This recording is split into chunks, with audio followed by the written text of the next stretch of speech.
both for him because he's done a lot of work on it and I can pronounce the name correctly.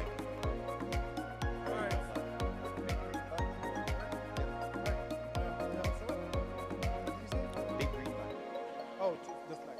All right. Good afternoon, everyone. Insurance sucks. All right. There's no other way to say it, and it doesn't get any better in Africa, where there's a huge disconnect. I'm sorry. Can you hear me well? All right. So where there is a huge disconnect between the insurance world and the population in terms of access to the information, access to the product, the fact that there is no information, the choices are very complex.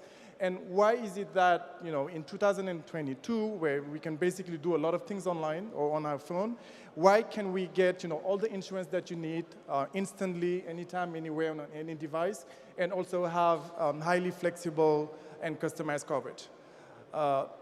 Yet, the market is quite substantial. Africa is one of the fastest growing market in terms of insurance, although as of now we're capturing only 1% of the total gross premium in the world. So Africa represents approximately $70 billion in premium. And just to speak about Western Francophone Africa, we talk about 3 billion premium in terms of market opportunity, a very low insurance penetration of 1.5, and there is a huge momentum in the wake of fintech, mobile money, and whatnot to increase this insurance penetration. And I just mentioned the growth rate. So what is our solution? Is to build the much needed insurance infrastructure that Africa is lacking. To unlock data across systems, to aggregate insurance companies, and provide the connected and digital experience that the policyholders are expecting. I'm missing the images. So what we provide is actually a platform and the products to enable anyone to get the coverage in less than 2 minutes. So how do we do that? By focusing on customer experience, by really connecting, being multi-channel, and providing, again, the digital engagement, by doing very flexible and dynamic product design with an actuary department, and also by connecting the two worlds of insurance and the mobile world, which is my background world.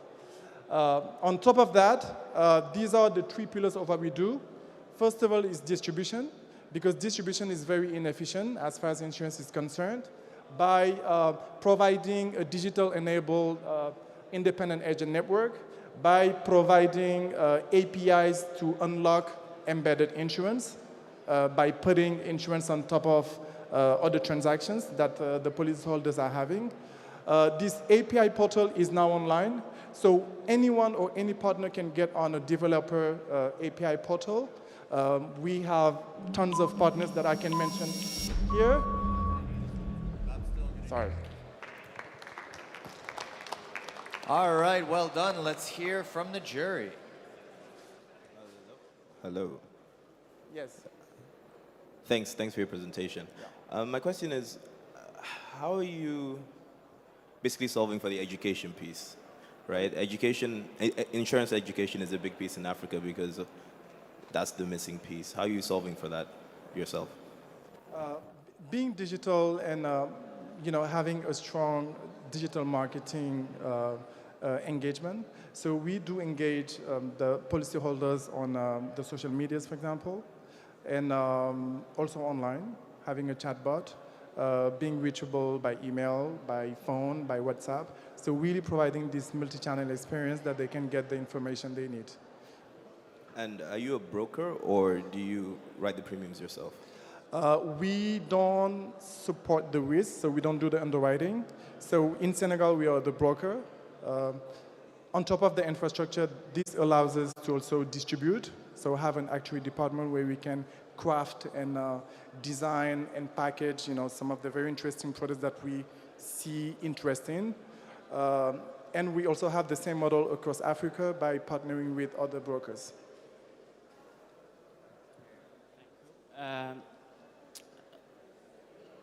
About the distribution, we are talking about 1.5% in the Francophone zone, which is very, very, very low.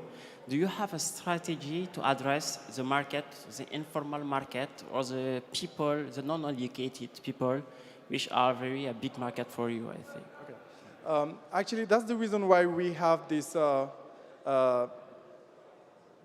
tech-enabled independent agent network, because Africa is very agent-oriented. All right?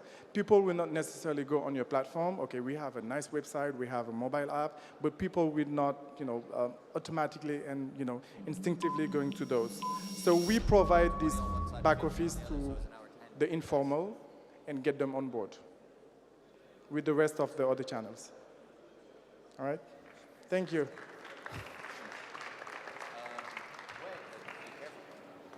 All right, ladies and gentlemen. Thank you so much. Sorry, we were having a quick chat in the back.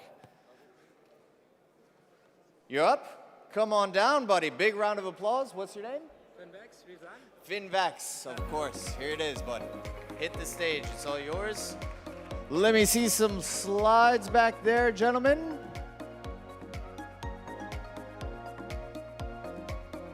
No, hold on. Hold on. All right. Hold on. This is my slide deck. No, I'm just kidding. Okay. Yeah, that is me. All right. Let's see how it goes, bud. Hi, my name is Rizwan Daniels, and I'm the co-founder and CEO of Finvex.tech. At Finvex, we are a working capital finance platform for B2B businesses. Access to working capital finance is difficult in Africa. This was a photo of a truck crashing. As the commercial director of a 300 million euro project in West Africa, I saw that my supply chain came under immense strain when my suppliers couldn't handle my corporate payment terms. What it looked like was the cash or the truck driver would do daily deliveries, would give me an invoice one time at the end of the month, and I'd pay him 60 days later. What I saw was that this truck driver was cash-strapped. And if we look more at the problem, what we see is that he was paying out cash for his daily fuel costs, his weekly wages, other expenses, and then he had to wait until cash in. And in my case, it was 90 days. And that, again, he couldn't wait those 90 days, and it had a knock-on effect to my supply chain. So what we do is we unite technology and finance, and we digitize access to working capital finance. So the time period between cash in and cash out. Once an invoice is approved by a corporate, it gets sent to us directly via APIs. We currently process over 41,000 invoices a day. So we do this with APIs, and that means that the SME supplier can go onto our app or onto our mobile platform and see all of his confirmed invoices and get paid immediately for a discount. What that means is it's the digitization of this working capital finance. Instead of waiting 90 days, or instead of going to a bank and getting rejected for this working capital finance. We see in South Africa, for example, banks only finance 14% of SME businesses. So that leaves a huge marketplace that's available out there. We don't only do finance, we also have financial vehicles that our suppliers can go onto. Our two products are supply chain finance, which is cash out, and trade receivables securitization, which is cash in. And these products are for the large corporate buyers that are our clients. We make money as a percentage of a transaction fee. So for every invoice that's financed, we make money. Why you should be interested in this marketplace is that it's a $1.7 trillion global marketplace, working capital, which is 10% of the overall market. So far, in terms of traction, we've onboarded over 7,000 suppliers and financed 60 million worth of working capital in South Africa and Brazil. We have a team that covers all the bases, from tech to finance. And our ask is 10 million in seed funding which we'll use for European expansion, and we really see a lot of demand to put our solution onto the blockchain. All right, fantastic.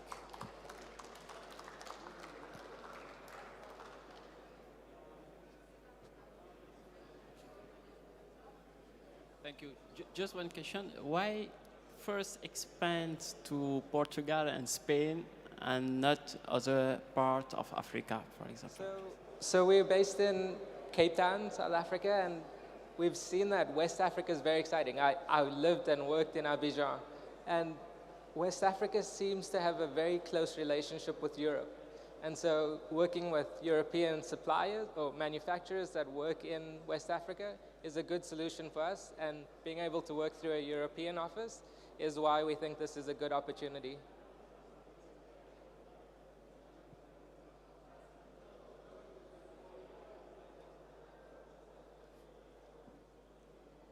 Thanks for your presentation.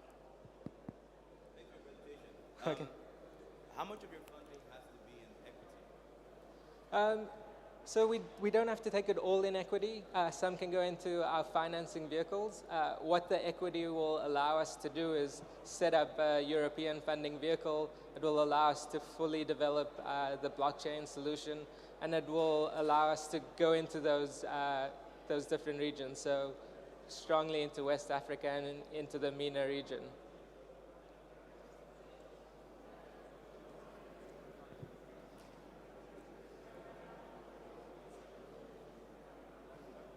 More questions from the jury? All right, very good, succinct. Come on down, buddy. Sorry about the slides there. Oh, no. All right, now I'm gonna wait till I get a green light to sort out all of these things behind me. Oh, I got 10 seconds left to go. No, I'm just kidding. How are we all feeling out there? Are we still with us? We still a little sleepy? There's a lot of information coming at you. Yeah? I got one yes, and I got a lot of people who seem to be rather dubious. They're like, yeah, it's going great, Nick, but if you could talk a little less. How are we looking for slides and things like that? I think they need to refresh a page or Google link a document. There's the escape, the fintech. All right, just bear with it another 30 seconds, and we're gonna welcome down. Where is Click to Sure? Click to Sure, at least. Thank you, Elise. Can we get a big round of applause for Click to Sure, please? Oh, thank God. All right. Here, just hold on to that for a minute. You can warm up the crowd a little bit. Tell them where you're from, tell them your name, introduce yourself. Yeah, hi, my name is Jonathan Kiritsis. I represent Click to Sure, and we're an insurtech company from Cape Town, South Africa. So. No, stand over there. No, I'm Just talk to them. Get to know them a little bit. They're nice. They look a little standoffish, but trust me, they're good listeners. I'll take your word for it, but I'm a bit intimidated here. No, yeah, so I might not sound South African, but I promise you I am. And the company is fully South African, and in a little moment, I'm going to show you a little bit about it. Fantastic. Thank you for sharing this. See, that's the thing, is you feel a little nervous up here. I've been doing this all day. They've been eating me alive, man. Just raise the microphone just a little bit. There you go. Here we go. All right. Fantastic. So you are from South Africa? That is correct. Born and not raised so much. Okay, so from which side? Which coast? East or west? Pretoria born, but we're in Cape Town now in the south. So. Right on. Fantastic. All right. All right. I have been in the country. Did you guys know that South Africa is actually twice the size of France, if I'm not mistaken? Is that correct? Yeah? No, Yeah. it's big, yeah. So apparently it's got something to do with the way it's distorted on maps, the way it's built. Like further down from the equator it gets distorted. No, it's an interesting, interesting read. How we end up here standing talking about maps? Tell us more about your company. Honestly, you get free airtime, man. Right, so essentially, Click to Sure, we allow retailers and e-commerce sites to offer insurance products to their customer base, essentially increasing their revenue stream. I'll get through the presentation, but essentially it's not a new concept, but what our platform does is it significantly lowers the barriers to entry and it makes it a lot more scalable, allowing for a lot more people to enter the market, a lot more different types of businesses to offer a lot more innovative products to their customers. Fantastic. Sorry, I wasn't listening. Yeah. I've still got my eyes on no that, worries. on that cluster fire over there. You see, they're plugging in things or unplugging things. Nah, it could be my fault. I had Good a really news, bad complicated news? presentation. You see?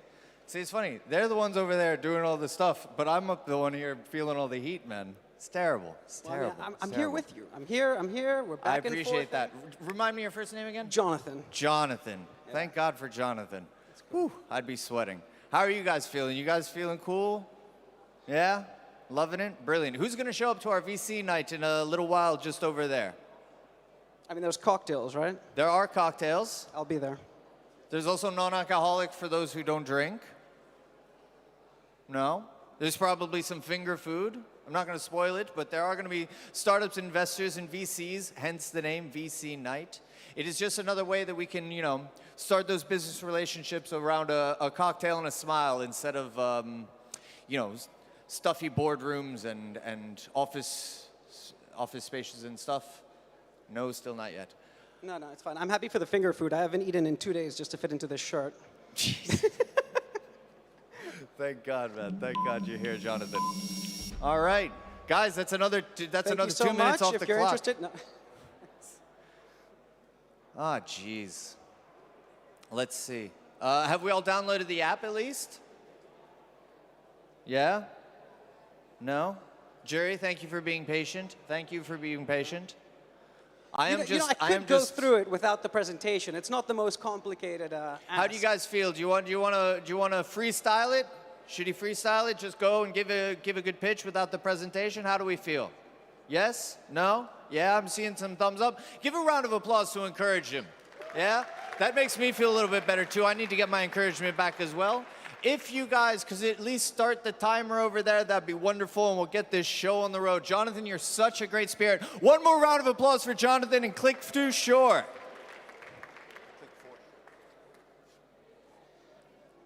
I'll at least wait for the timer. No. Just go. All right, sorry. So as I mentioned, Click to Shore, we allow retailers and e-commerce sites to offer insurance products to their customer base. Now, it's not an entirely new concept, but it's the way we do it is it's scalable and it significantly lowers the barriers to entry for the market. And this means, and I had a lovely slide prepared right now showing the size of this market and the piece of the pie that we're going after. But trust me, it's big, and that graph is just looking upwards. It's all the way. We have raised a Series A in funding about 2 years ago, so we're looking for a Series B currently. Our investors are made up of both international US hedge funds and venture capital firms, but as well as local South African investment vehicles. So we've got support from all around. If I could give you an idea, just a better understanding of the product, we're not an insurance company. We sit directly between insurance companies and then retailers looking to increase their revenue streams by offering insurance products to their customers.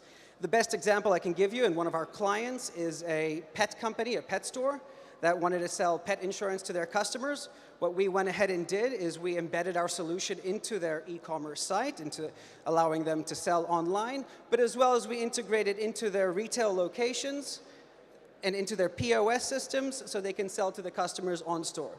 So we're an omni-channel distribution for insurance products. You can look at it like that. Currently, we're looking again for a Series B of funding to allow for our expansion. We're on track to break around $1 million in revenue for 2022. Our biggest client is the biggest retailer in Africa, that's Massmart. But we have a number of clients in e-commerce as well as traditional insurers that have their own distribution methods that we're looking to increase their distribution potential, essentially. Our team is a fantastic group. Our CEO, Daniel Guasco, is not here at the moment, but he is a multi-award-winning e-commerce fearless leader that has brought us to where we are right now. And yeah, that's the pitch. And if you're interested, we are in the process of closing a Series B at the moment, but we're always looking for the right partner. So if you guys are interested, please feel free to talk to us. Our CEO will be here shortly. There were some delays in his flight, but he'll be very happy to take any questions you might have. And I'll do my best to answer any questions the jury might have at this point. Done. Well done. Round of applause. We got a few minutes on the clock. Let's have some questions.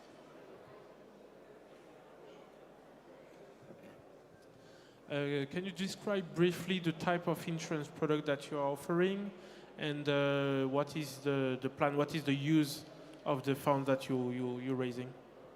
Please. Right. Yeah, no, absolutely. No, it's a very good question. So again, we can offer any insurance products on our platform. It's simply limited to the customer base of the client that's looking to sell insurance products. So, I mean, we've offered, with MassMart, for example, we offer extended warranties on, say, televisions or cell phone plans.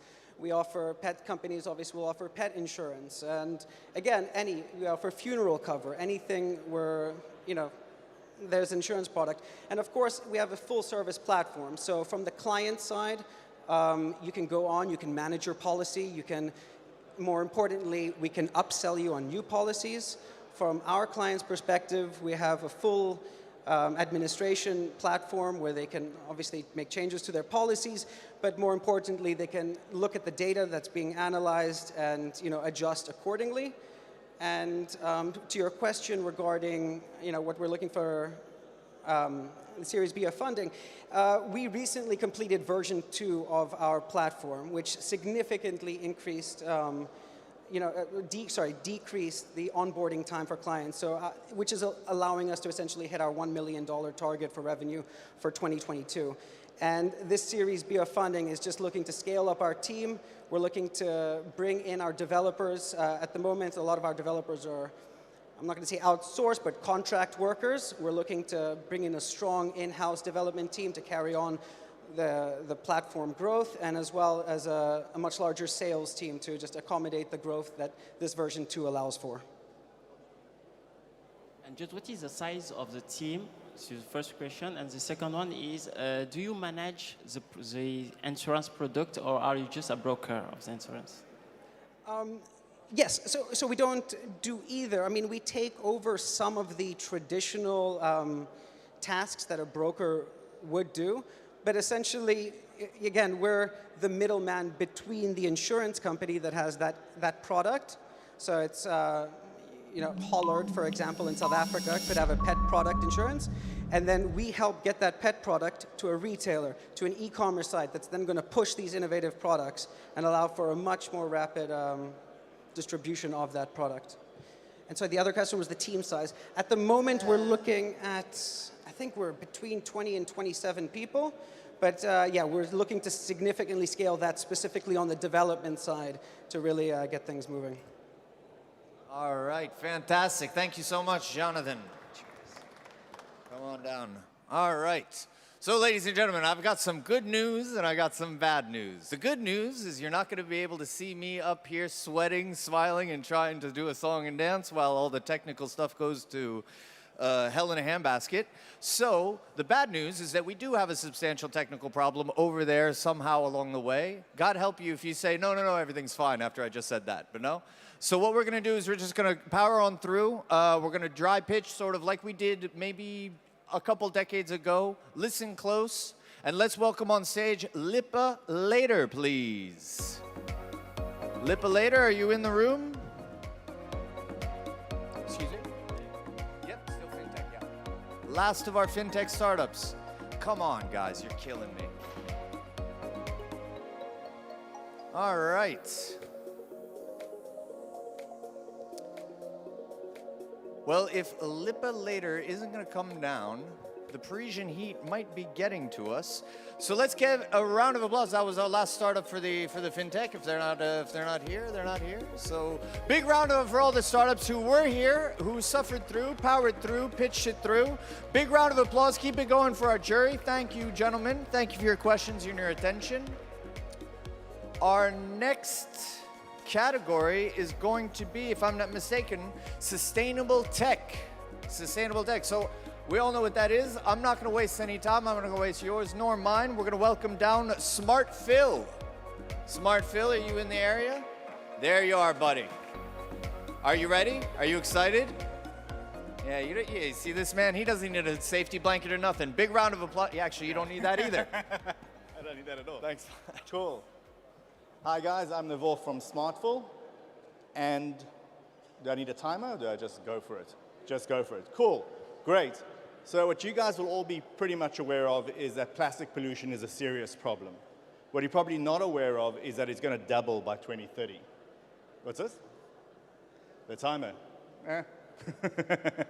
So it's doubling by 2030. And what we've done in Europe and lots of other countries is we've put taxes on packaging. And we've required, oh, sorry, how's it, guys? I just kind of powered in. How are you doing? Great.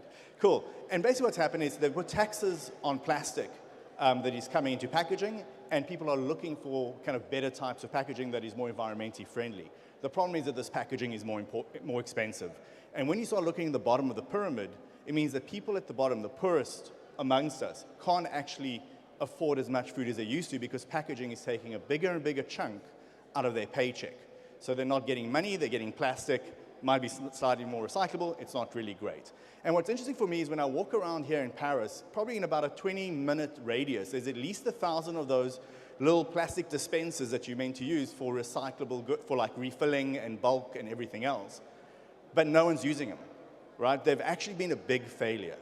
And we find this very interesting. We developed Smartful over about 2 years in South Africa, focused mostly on the developing market, right? And when we just recently ran a trial in Tembisa, which is a township in South Africa in a number of spaza shops, one of the big FMCG companies there called Tiger, who do oats and rice, we could see people using our devices perfectly well. They had no issues using them at all. And we discovered two things. Firstly, we saved roughly about 2 kilograms of packaging per store, and these are tiny little stores per month, right? So if you take that over 10,000 stores, that becomes actually 240 tons across a year in just basic little packaging. The other thing that we discovered, which was really interesting, was we grew their sales by 400%.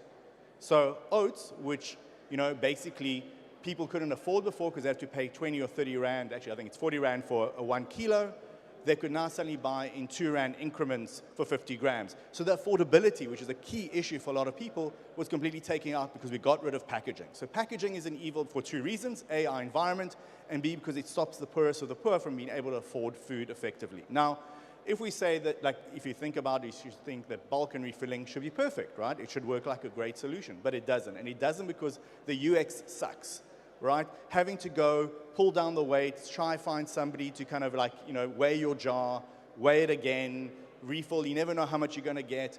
And we can see it when we just walk around shops in Paris, how many bags there are next to the weights and the counters of people that abandon their purchases. And we know that for retailers, it's a real hassle. Oh my God. So our Smartful dispensers are basically cloud connected. You put in the amount you want, like $1. It gives you $1 of product. It prints out a barcode, and you can just go pay at the till, and it's super easy. We're seeing massive adoption across large manufacturers. We're dealing with Unilever, PepsiCo, Tiger, who are looking at rolling this out across large informal networks of 10,000 plus stores, so they can really, really reach a broad reach. Oh, okay. Anyway, there we go. This was very disconcerting, but anyway, go. Cool. Do you guys want a microphone? No, you're good, you're good. Testing. Yeah, great. Thank you so much. What a wonderful pitch. Thank you. Talk me through your current market, your current consumer market, and where you see your future market. Sure. So we are currently focusing on developing markets. We find that's the perfect sweet spot, predominantly because the manufacturers see the ability to grow their revenue so much. In that market, people are less worried about plastic pollution, they're more worried about food. So you're getting the plastic for free, and people are also getting the benefit of food. From there, we're seeing quite a lot of interesting opportunities, both in Europe from mainline supermarkets, where we think there's a room to replace those bulk aisles, but also to move the dispensers into aisles. In other words, manufacturer doesn't have to create anything less than 2 kilos or 1 kilo, and the rest can be done in aisle, you know, without having to go through that bulk aisle rigmarole. We've also been approached by Prime Media and other large media companies for kind of specialized units as ad units within stores. There's a whole big market in in-store advertising that they really find this as an attractive model for. So we're doing that as well. How much are you looking for? So at the moment, we are cash flush. We're fine. We've got our own funding. We are probably looking for about $500,000 to $1 million seed fund. Once we've got a couple of large deals we're waiting to close, and once we've got those, this will be there to increase our manufacturing capability. One of the key things the large brands have that they're worried about is the cost per unit. Even though we can get it down to about $400, you need to get a lot lower to have mass market production. And so for us, the ability to build better manufacturing tools, to kind of really ramp up those components is the key thing to create a really good moat around our business and be able to expand. And our model is both SaaS, so we have software layers that go on top of the tools, as well as the unit sales. From a schedule perspective? From a? Schedule, the timeline. Oh, what's our schedule for rolling out? So at the moment, we're starting to kind of look at these bigger rollouts with Tiger and for Unilever, etc. I think that'll be the next year, and then start looking at Europe probably more seriously after that. It's great. In Africa, you can have a very low burn rate, really make your cash work, and get these large deals out. All right, thank you so much. Big round of applause there. I can take that microphone for you. Jeezy peasy. All right, I'm going to call down Liquid Gold. Liquid Gold knows his place. Big round of applause for Liquid Gold, please. Thank you, my friend. Have at it. Good afternoon, everybody. My name is Orion Herman. I'm the CEO and founder of a company called Liquid Gold. But before I get on with it, did you know that 2.4 billion people on this planet still lack access to a basic resource, which is sanitation? Yet, like Zach said earlier, everybody in Africa has access to a phone. So clearly a business model that needs to be changed. At Liquid Gold, we focus on sanitation, we focus on water, and we focus on closing the gap with food security. As we know, as population grows, the demand for fertilizer input increases. And yet, water scarcity is a big challenge around a lot of agro-processing companies.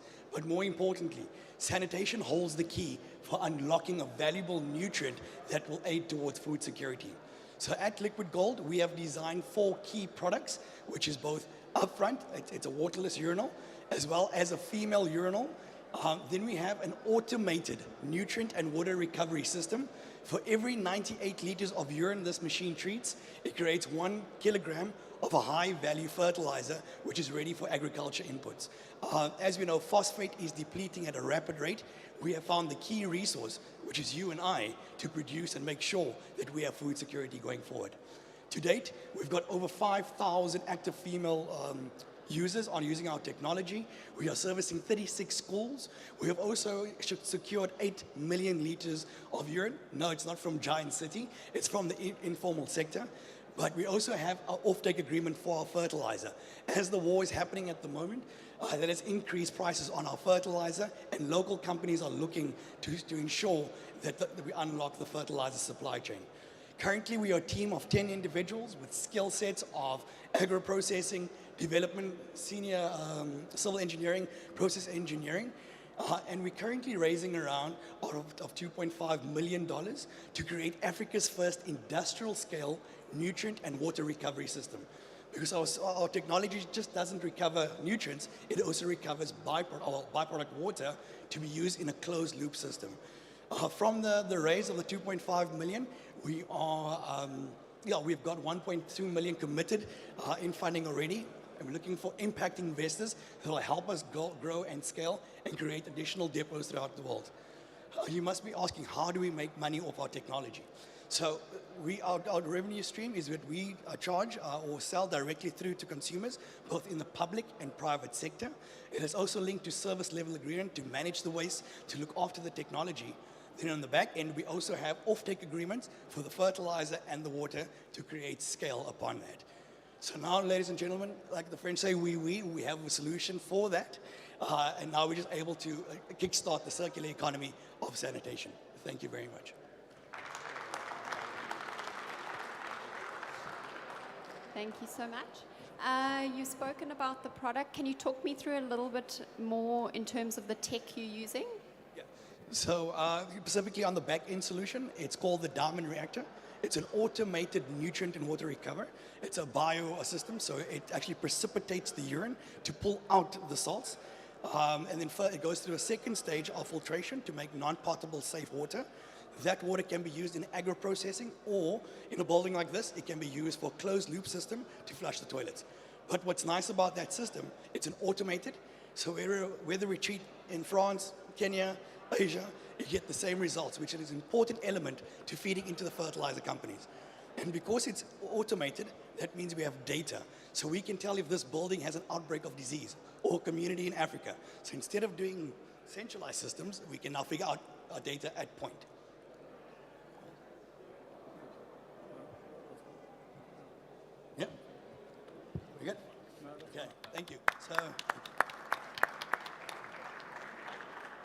right, thank you so much. Moving on down with the sustainable technologies, can I have Brayfoil Technologies come on down? Brilliant, big round of applause, please. Great. Perfect. Great. Hello, everyone. Thank you for having us. So we're talking about sustainability today. How many of you are actually concerned about climate change? Does it worry you? Anyone? Yes. Okay. Did you know that we have to, between now and 2030, double the rate at which we're installing renewable energy in order to get to net zero targets, to get anywhere close to climate targets? What that means is there's massive policy push for us to be installing renewable energy and getting the most out of it. For wind power in particular, that graph just looks straight up. So wind technology, there's going to be demand. We've got about 200,000 wind turbines in the ground at the moment. We're going to need another 580,000 devices between now and 2050. Now, have any of you ever seen a wind turbine blade up close? They are bigger than this entire hall. They're massive. And there are challenges to making those devices and making them big. As those blades get longer, the forces on them get incredibly high. And that's because of the aerodynamics over them. So without going into the engineering, what we do as a company is we've designed specific IP to allow those blades to change shape in operation, to be able to mitigate excess loadings on the device and change the way they're made, essentially, while being very commercially viable and very simple. And so that enables larger blades for the same device. So we're looking at increasing blade length by about 13%, which results in about a 25% increase in annual outputs every year per device. So a massive step change for the industry. Where are we with this? So we've built prototypes up to about 8 meters long. We have our first pilot project going on site in South Africa at the end of July. And we've already started building a pipeline of partners with large wind turbine manufacturers. We've raised over $2 million, a mix of grant and equity funding. We've received investment from one of the top 50 climate investors in the world out of Norway. And our vision is to be a global wind energy technology company. So in the coming years, we're looking to address this as a technology provider. So looking at licensing our technology, working with large wind turbine manufacturers to build the next generation of their devices. That's about a $4 billion market. We want to target about a $600 million a year segment of that. And in the next 6 to 8 months, we're going to be raising between $1 and $2 million to co-invest alongside about $2 million of grant funding that we've got in the pipeline. And that'll hopefully come to commercial introduction in 2026. So that's us at Brayfoil. More time for questions. Thank you. How big is your team? At the moment, we're about 6 full-time employees, majority of which are engineers. Yeah. So team-wise, my background is finance. I started off at Goldman Sachs in London doing asset management and then moved into this in 2017. We've got an aeronautical engineer who's got a background in selling his own startup to IBM in AI and machine learning. And then our CTO has 25 years of large-scale renewable energy deployment experience. In terms of deployment, countries, what are the... What are the countries that you are targeting first? So we look at wind turbines right in their design phase. So we would supply to European, American, and Chinese manufacturers of turbines, and then their devices go all over the world, wherever they're deployed. Great. Thank you. Well done. No other questions? Apparently not. No questions? No. Is he really that good? All right, round of applause, please. You can keep, basically every time somebody steps down, somebody steps up, just keep clapping, keep clapping, keep clapping. Your hands are going to be sore at the end of the day. Let me get Tara Klim down here. Tara Klim or Tara Klim? Tara Climb? Tara Climb. Tara Klim. I said it right on the first time. Have trust in yourself. Round of applause for Tara Klim, please. Hello. Good afternoon, everybody. My name is Mark Jukes. I'm with Terraclim, and we are a precision agricultural company based in Stellenbosch. And we focus on creating climate-smart mitigation tools at farm and field level. So the customer problem that we are trying to solve is that farmers face high uncertainty on understanding how to react to their, how to adapt and make strategies based for their farm on these new climatic realities that are going on. And the current solutions, unfortunately, don't take into consideration the high variability in climate change, as well as the topography differences that exist.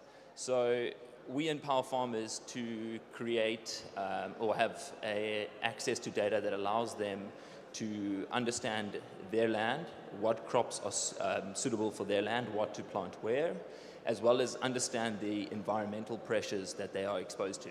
So our product, how we create it is that we have generated over 30 years of climatic data, placed that into a centralized climate database. We then ingest high-resolution terrain layers, and then we are able to create our product, which is high-resolution temperature layers at hourly intervals. So we have an hourly, daily, and monthly layers that you can access, from which you can generate threshold maps. You can create bioclimatic indice maps per crop type. We also have climatic profiling, as well as a crop suitability tool, which is a tool that farmers can use to identify what crops you can plant in certain locations. So the products and services that we offer is that we have a web-based application. The web-based application allows you to access all the climate and terrain information on your farm, regional extent, as well as field level. And then we also offer an API, which is access to our climate database. And then we also have research and consulting. So our business model is that we have two business models. We have a direct business to business, as well as business to user, from which they both have a subscription as well as a once-off payment plan. And the traction that we've currently got is that we cover over 98% of the wine producing areas in South Africa, and that's why we're excited to be here in France. We also cover over 55,000 square kilometers of fruit production areas, and that involves grapes as well as apples. We also map over 10 growing seasons, and we have our 30-year climatic database. The business development plan that we've got is that we created an MVP in 2021, last year, and this year we signed our first customer, as well as raised a angel investment, and we're hoping to get a European business partner on board, as well as have a pilot project in Europe. And then in 2023, we are looking to try get a Latin American business partner. Sorry, that was not much of a pitch deck, but yeah. I don't know, there are going to be lots of questions. All right, round of applause. Well done, buddy. Yeah. Let's get some questions from the jury, please. Thanks so much for the pitch. You have competitors like Aerobotics and some of the other guys in agri-tech. Talk me through the point of difference. Is it the temperature scan? Yes, yeah. So the product that we offer is climatic profiling. So not so much aiding in identifying what is healthy and not, but we are able to give farmers the access to climate information that they need, and then they can make decisions from that point onwards. So for an example, is that we can map your temperature exposure for certain hours,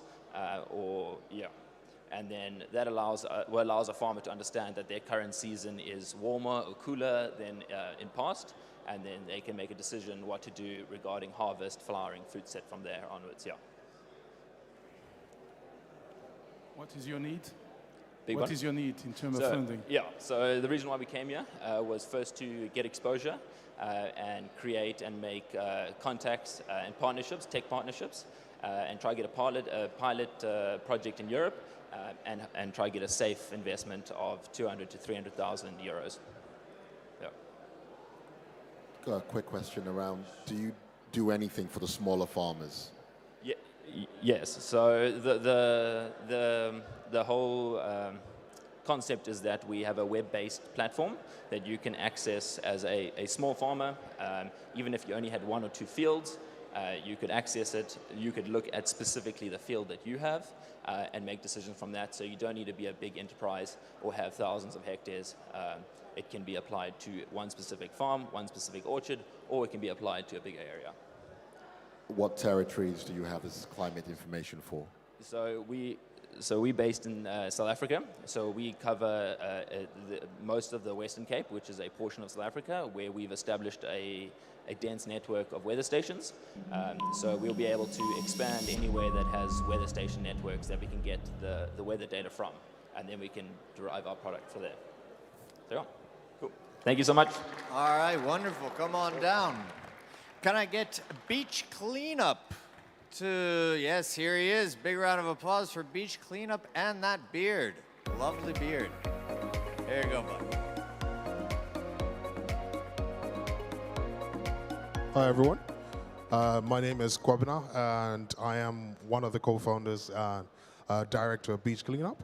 The word beach cleanup is quite straightforward. I think most people in Europe have experienced clean beaches, pods almost everywhere. In Africa, the ones I've seen do not have a solution for this problem.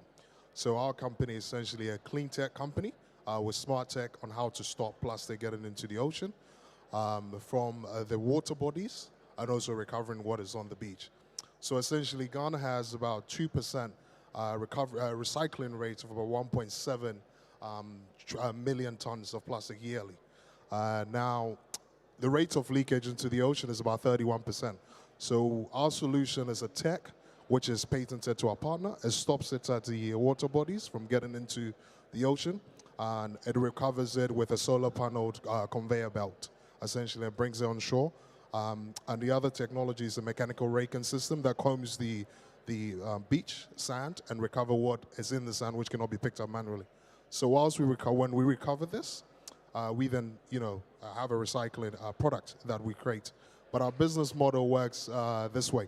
So most municipalities or local assemblies do not have a means. They're not going to pay us. So what we propose is a partnership, saying we will manage and clean your beaches, and you allow us to build a commercial billboard on the main streets towards the beach, which we can sell to corporate Ghana. We've already done extensive research, which is something we know corporate Ghana want to buy into because we're tapping into their marketing budget, which they already were going to spend anyway. So these are outdoor digital billboards. The next, which is about 80% of our revenue, is the plastics that we generate from there. So we create a product. We basically create it back, put it back into its raw material form, which is then exported to Europe, which has a high value for repets. Currently, it's valued at 9 billion, and it's growing. Coca-Cola and other companies have made commitments that by 2030, they need to not use any virgin plastics. So they need to get these bottles and crush them and sell. Is growing by the day and also competing with the fabrics industry. Now, when it comes to where we're currently at, we are currently recovering 25 tons, and the value is about 14,000 right now. With the investment that we're looking, which is about 250,000 US, to get us to 100-ton recovery. And some of that investment will be used to do the first commercial billboards, because currently we're already picking the plastics and creating value for them. And then essentially looking at other areas within the African region. Ghana was the first place we started, because I personally have experience there. And the team is myself and my co-founder. I have experience building oil and gas teams in recruitment. So I help with the pollution. Now I'm changing that. And my co-founder essentially has an IT background building infrastructure. Thank you. All right, let's hear from the jury. Thank you so much. Thank you. Do you have a community aspect to this? I see that the relationship is predominantly between you and the municipalities. Is there a longer-term community aspect? Community engagement, personally, firsthand, is something that a lot of people do in Africa. We don't need to tap. We can tap into partnership with them, but rather than doing it ourselves, because it's a waste of, having so much of this being done already. So we have a partner that we work with. He does community engagement with schools. So we do not only just clean, we collect within the community and then recycle. We can't recover enough from the beach. I mean, the 25 tons does not come from the beach. If it rains, we get 10 tons. So I'm happy when it rains, but yeah. What are your expansion plans? Or what's the sort of 3-year horizon? By next year, we want to be 100-ton minimum capacity. That's what our factory can take before we move into the second phase of the factory. That's something we'll talk that later, but in more detail. But now, currently, the focus before the end of the year, Ivory Coast and Togo, because they're very close, to understand the problem and see how we can set up, if we can set up a similar infrastructure or we need to change. And ideally, within 5 years, be at least in about 20 countries on the coast. Because I think everybody has the same problem. And with this solution, most African municipalities haven't got money to pay for cleaning. Sanitation is a big issue in itself. Yeah. Any more questions? How many municipalities do you have on board already? Sorry, In Ghana, we have 2.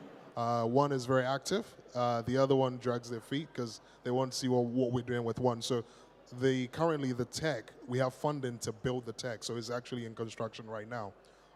And that's in one municipality. It's the biggest, the richest and the biggest. And also it has a lot more of our tourist attraction there.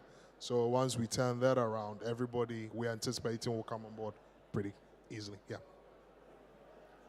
All right, well done. Thank you so much, buddy. Grab that for you. We've got another startup coming up from the sustainable technologies category. Renov Protein. Renov Protein. Yes. You got that music to bring you on down? Come on, don't leave me hanging. Renov Protein. Your car is parked outside and is going to be towed. Renov Protein. Ladies and gentlemen, from my side, is anybody going to tell me if Renov Protein is coming? Ropa? Renov Protein? Nathaniel? Renov Protein? No? Yes? Well, if you give me a thumbs up, it would be really great if you come down here. Oh, now it's a thumbs down. Going once, Renov Protein. Going twice. All right. Moving on to Park Smart. Park Smart, there we go. Front and center. Thank you so much, buddy. Thank you. I can't, like, my nerves are shot. Honestly, I'm starting to tremble up here.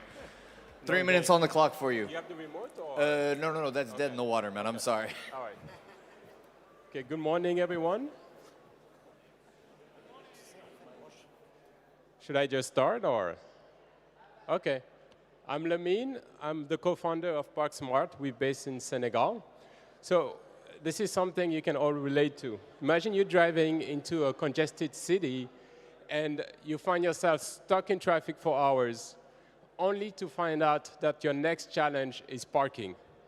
You're irritated, you're upset, and yet you pull it in the city because you're stationary, your engine is on, you're not going anywhere.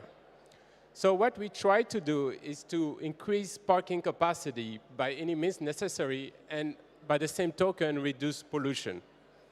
How do we do this? We have a 3-step process. The first one, we make it easy for the driver. The driver can reserve his parking space ahead of time before reaching his destination. Second, for the parker, we digitize his operation so he can go on our platform and respond to the driver.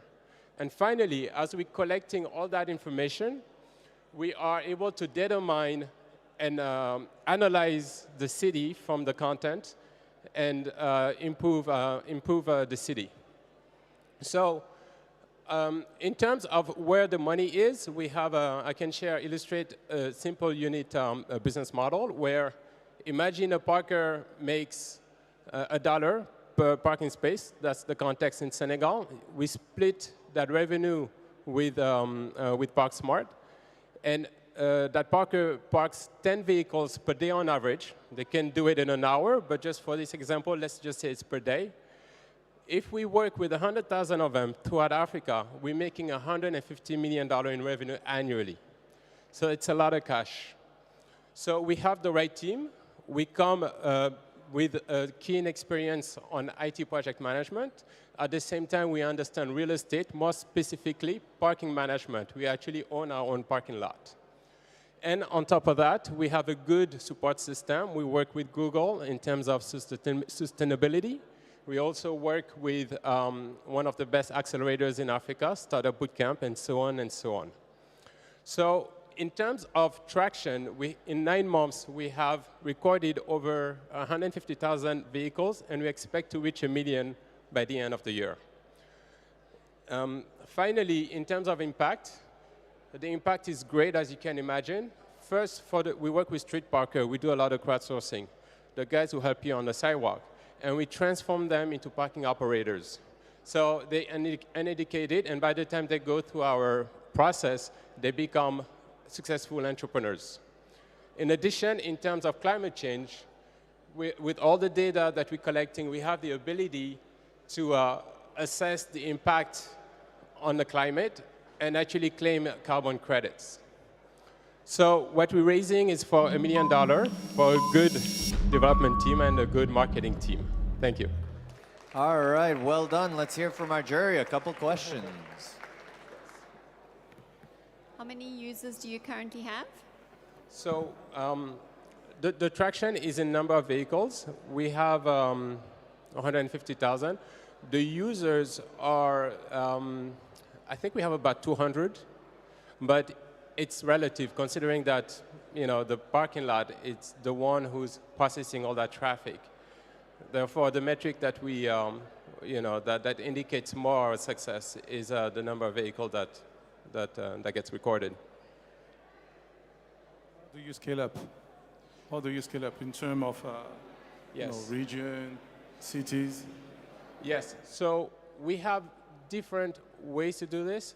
I mean, on the pitch, I talk a lot about the perspective of the driver, but in order for the driver to be able to be serviced, the parker needs to be digitized. And this is where the opportunity comes in different ways. First, you have event parking. We assist them with just finding more capacity. You have, we scale also to just organically with the street parkers. And we actually also scale in terms of collecting data with private businesses who don't monetize their operation, but still work with, they still need the management tool just for security or for privacy. So it really gives us a global view of what's going on in the city.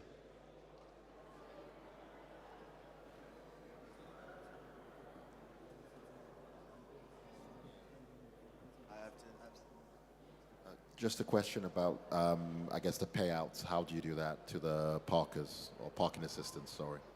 Okay, so for the parkers, they come with in different shapes. First, you have the street parker who is completely informal. And what we do is, because they expect a tip, so we train them. We actually work in Senegal with a national agency there to make sure that they can set up a merchant account for themselves. Now for the parking operators, they just use the tool to assess, you know, to do their reconciling with their accounting, and they get paid whichever way they used to. Yeah. Okay, thank you. All right, thank you, buddy. Just let me get my hand on that lovely microphone. You know how I love them so much. Thank you so much, my friend. All right, we've got one more category, one more industry to get through. It's your health, because we care about you, we care about how you're doing. Thank you for that music. It sort of pumped me up there. Our first startup in the health category is going to be Strove. Strove, tell me you're right there. There he is, buddy. Come on down. Do we have slides for Strove? Yeah, look at that. Thumbs up. Lucky you. Come on down, bud. Is that you? Wonderful. Let me put this in your hand. Big green button. When you're ready.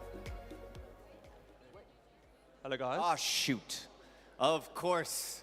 Of course. Thank the jury for participating. Thank you for their lovely questions and everything like that. Nathaniel, can I have some new jury members, please? Because also, it looks like I'm flying up here all alone, but there's a whole group of people around me. Nathaniel, jury. Jury members.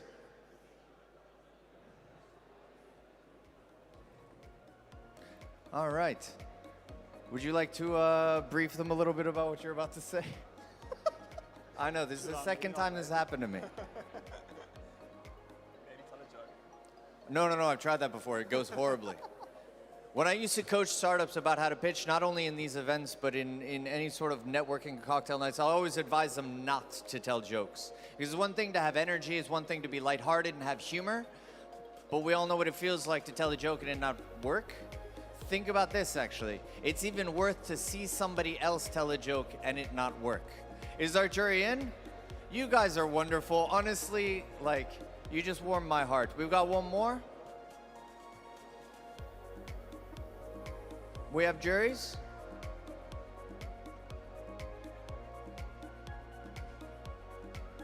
Looks like we're gonna go sooner than expected.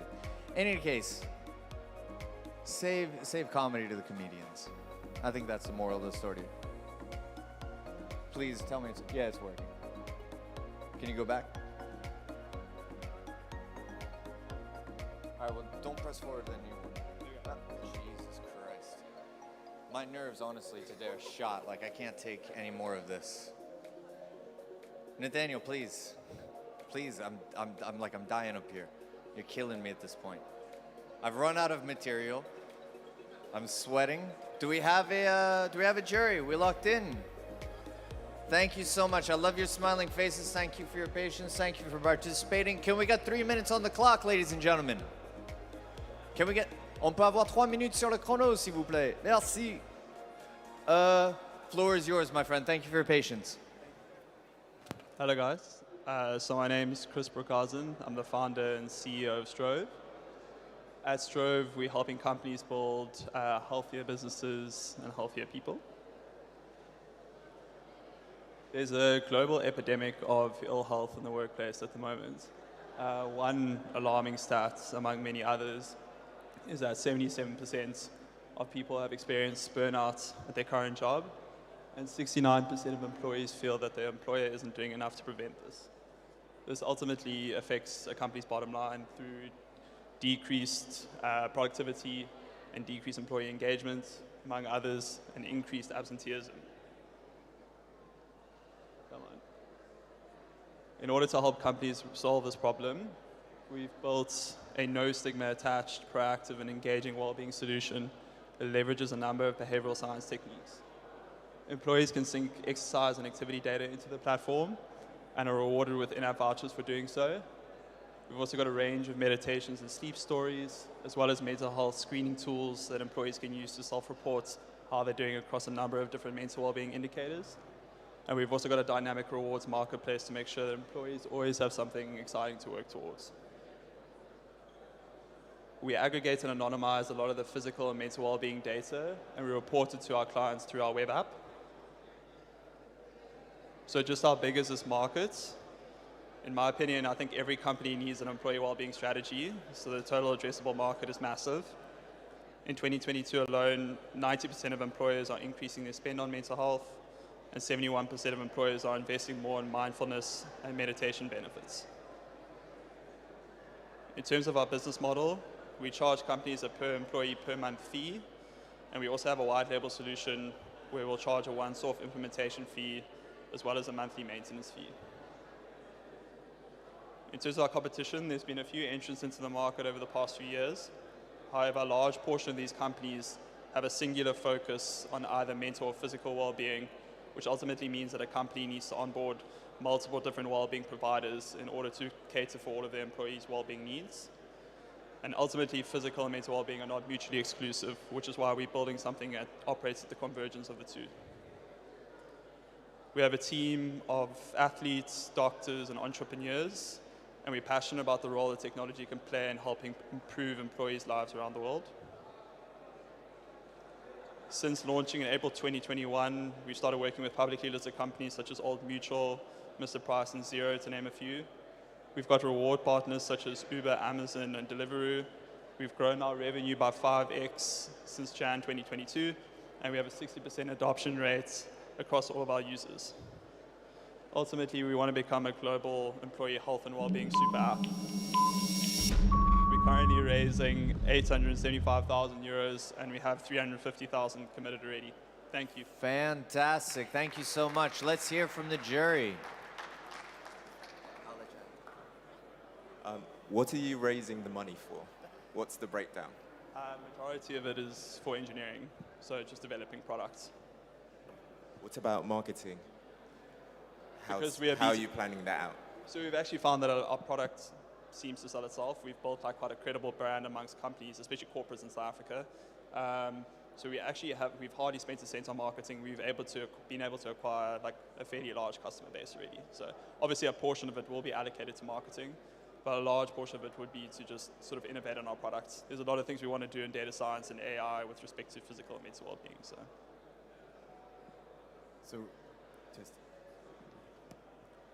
I want to know more about, I saw that you have a rewards program and a bunch of reward partners.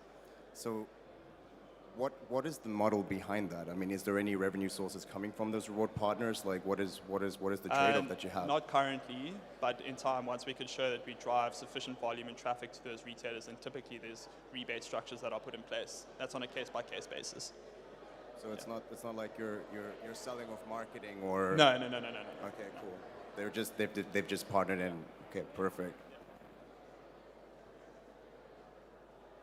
Cool. I'm quite interested. Like, was this due to the COVID pandemic? Like, what inspired the actual ideation of it, or what happened? Like, what's the story behind it?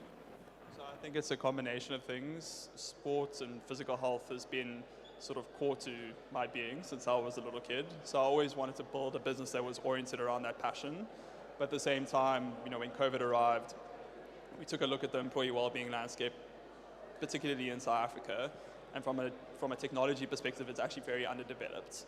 So you've got a couple of sort of these incumbent providers, but their digital offerings are not all that great. So we thought there was definitely an opportunity to provide something that was modern and engaging and actually created positive, sustainable behavior change, which is ultimately the purpose of these well-being programs at the end of the day. So.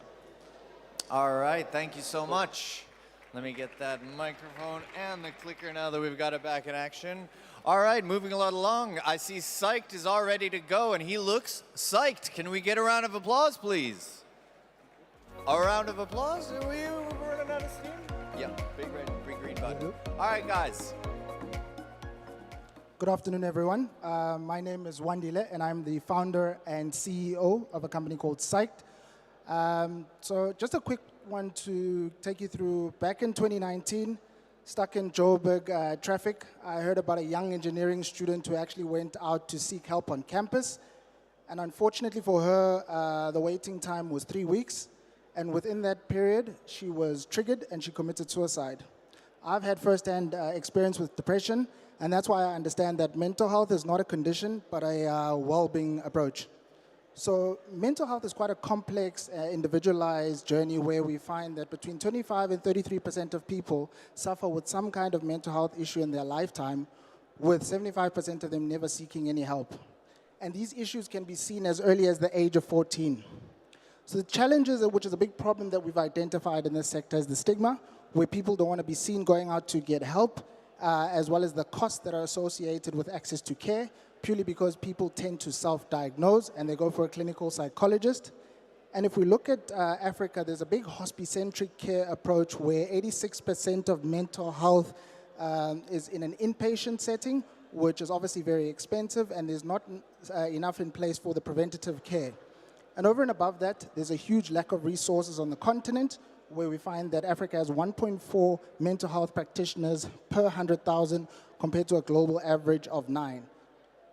So what is our solution? It's basically a comprehensive B2B2C wellness platform that basically uses online and offline coordinated care to empower people through their journey. And how we do this is that we provide online virtual consultations, supported by self-help tools such as guided meditation, breathing exercises, and all of this is coordinated based on a patient's presenting themes. It's a lot more affordable, and we're also able to coordinate into the offline setting where we provide 24-hour emergency support services as well as integrations into psychiatric facilities. The market size in sub-Saharan Africa, we're looking at $410 million, where South African government currently spends $615 million, and the medical aids are spending $308 million. Our business model is B2B2C, where we've got a subscription, pay-as-you-go model, and a white labeling offering. We've got 3 corporate partners, an early-stage investor who currently manages 1.8 lives in the medical aid space, and we've also partnered with a Valaris company that currently has 2 million students under management, and we're actually in the process of rolling out our offering to 200,000 member insurance company. We currently have 1.8 users on the platform. We've done 60,000 minutes of consultation. This is basically the team, and what we're looking for is 750,000 to basically fund our growth, and that basically looks like a breakdown of 500,000 for expanding our team, product market fit, and $250,000 for artificial intelligence and behavioral health improvements. Thank you very much. All right, well done, well said. Let's hear from our jury. Thank you so much. I just want to find out what is the average cost on a monthly basis for the subscription? So because we're B2B2C, we focus on understanding the number of population that we're going to cover. Then we work on a mental health prevalence scale where we're able to provide a subscription model based on your head count. So once we know, like for example, let's say you got an organization with 3,000 members, we would work that out and then it would be a subscription model that you pay per employee per month. Thank you.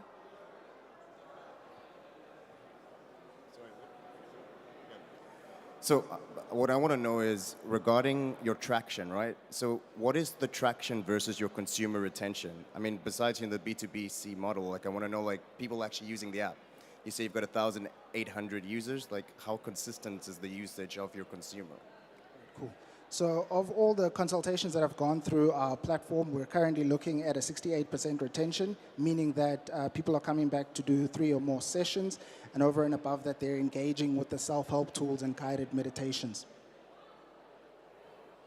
You mentioned the stigma of mental health, especially in Africa. Is there, when it comes to your marketing, etc., have you got something to target or some kind of education to get people onto that path?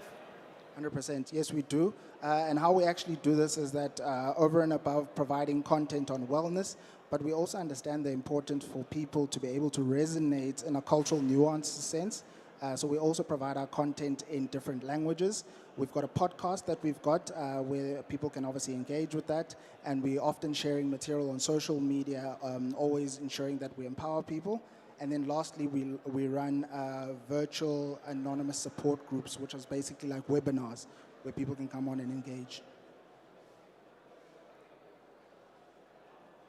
Thank you very much. Well done, well done. Thank you so much. All right, not wasting any time, can I get Sero Med Technologies down here? Looks like a face of a woman who knows where she's going. Come on down, please. Fantastic. A round of applause for Sero Med Technologies. You've got a clicker in one hand.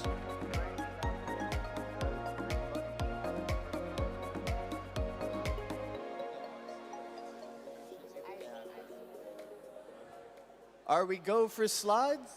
We are goes for slides, thank God. Yay. Can I start? Okay, good afternoon, everyone.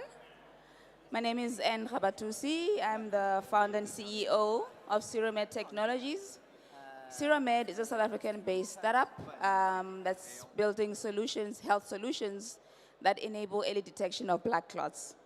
You may be wondering why blood clots specifically. Well, because over a year and a half ago, I got a sudden diagnosis of a blood clot with my lungs. And those of you who know about blood clots, you know how lethal they are. So I'm actually lucky to be here to tell my story. So the challenge with blood clots is that they don't present any specific symptoms. And as a result, they often misdiagnosed or detected too late. And that is why there's such a high mortality rate, which is recorded to be the combination of deaths that results from breast cancer, AIDS, and road accidents combined, which is quite unacceptable because blood clots are actually treatable if detected early. And that is why I'm standing here today, because lucky for me, they were detected early and I got the treatment that I required. The good news is that early detection does enable early intervention, which enables people to get the assistance they need, the treatment, and they'll be fine. So, which is why at Sero Med, we are building solutions that enable the early detection, which can enable people to get that medical attention early before it's too late. So our patented technology, which is in the form of a wearable smart patch, works by being placed at the back of your arm, where the skin is the thinnest, so that the microneedles can draw blood, and the device will test the blood and send data wirelessly to an AI-enabled app, which takes into account the data from the patch, together with the data that the user adds onto the app to determine the risk profile of that user. I must just say that it's a disclaimer. Seromed is in no way associated with that other company that's trending in media for the wrong reasons. So there's various applications for our product, and the targeted ones are for remote applications for people such as myself who are at high risk of developing further blood clots, because once you've been diagnosed, you are prone to getting another blood clot, and also for hospitalized patients in hospital. So there's 10 million cases of blood clots reported every year, and our initial target market will be South Africa. Our customers include high-risk profile patients, retail pharmacies, medical insurance companies, hospitals, and e-commerce platforms. And revenue will be generated from sales of the devices and recurring sales of the biosensors. So the team is made up of myself and a gentleman who's a former rugby player whose professional rugby career was ended by a blood clot, and we're looking to expand the team. Thank you. All right, well, let's hear from the jury for a couple questions.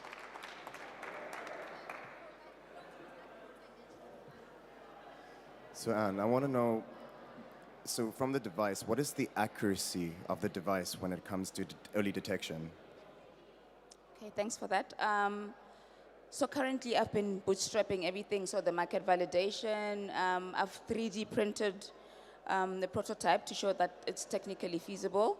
But the next step now would be to develop a laboratory product that we can test and will be able to determine, to be able to gather that kind of data.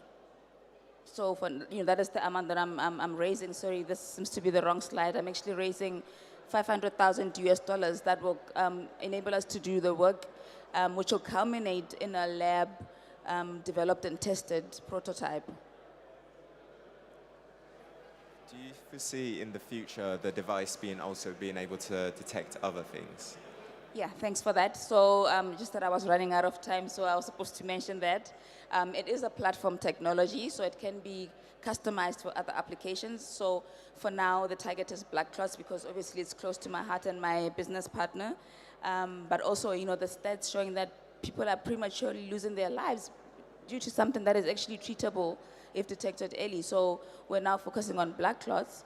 And the next step, once we've covered the blood clot market, then would be to moving on to other diseases that can be detected, whether it's breast cancer or other diseases that are of concern. What's the level of literacy that a person or a patient will be able to use that? So the idea is to make it as easy to use as possible. So you get the patch, for example, from a retail pharmacy, you apply it on your arm, and it sends data wirelessly to an app, and you just get your results. All right, wunderbar. Thank you so much. Pleasure's all mine. Yes, thank you. All right, coming right in tow, we've got our last startup of the afternoon in the health sector, Zuri Health. Can we get a big round of applause, please?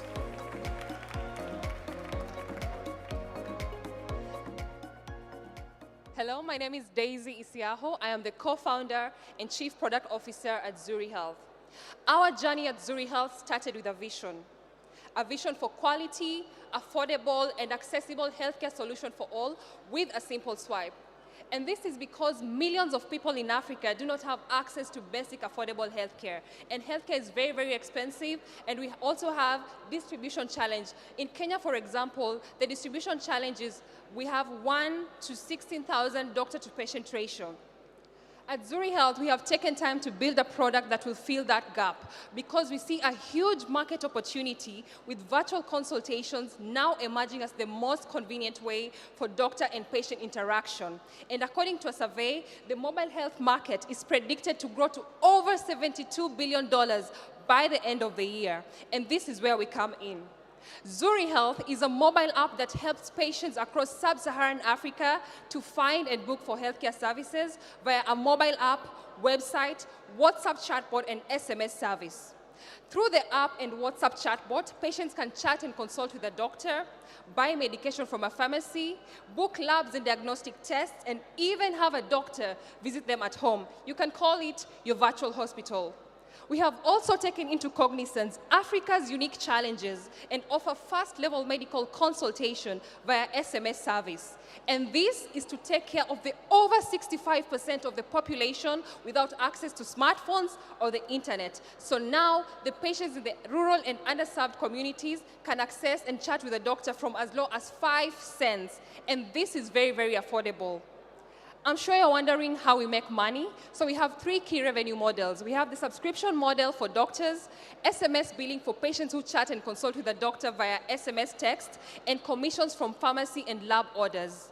What makes us different is that we provide an all-inclusive and comprehensive mobile health solution in one app, which makes it easy for our users to have all their healthcare needs met.